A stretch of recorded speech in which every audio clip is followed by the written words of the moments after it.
मराठी नववर्षाचा अर्थात गुढीपाडव्याचा उत्साह दिसून येतोय। शिर्डीमधील साई मंदिराच्या सुवर्ण कळसावर पारंपरिक पद्धतीनं गुढी उभारण्यात आली आहे। यात साईबाबांच्या मूर्तीला कोट्यवधी रुपयांच्या आभूषणांसह साखरेच्या गाठीची माळ परिधान करण्यात आली आहे, तर साई मंदिर आकर्षक फुलांनी सजवण्यात आले। तर दुसरीकडे पंढरपुरात विठ्ठल रुक्मिणी मंदिर देखील आकर्षक फुलांनी सजवलेले आहे। विठुरायाला सुंदर पोशाख परिधान करण्यात आला आहे। साखरेच्या गाठींचा हार गुढीपाडव्यानिमित्त घालण्यात आलेला आहे। राज्याच्या कानाकोपऱ्यातून विठुरायाचं आणि रुक्मिणी मातेचे दर्शन घेण्यासाठी हजारो भाविक पंढरपूरमध्ये दाखल झाले।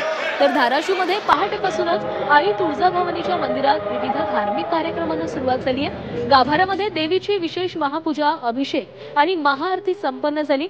सकाळी 6 वाजता मंदिरावर पारंपरिक पद्धतीनं गुढी उभारण्यात आली आहे।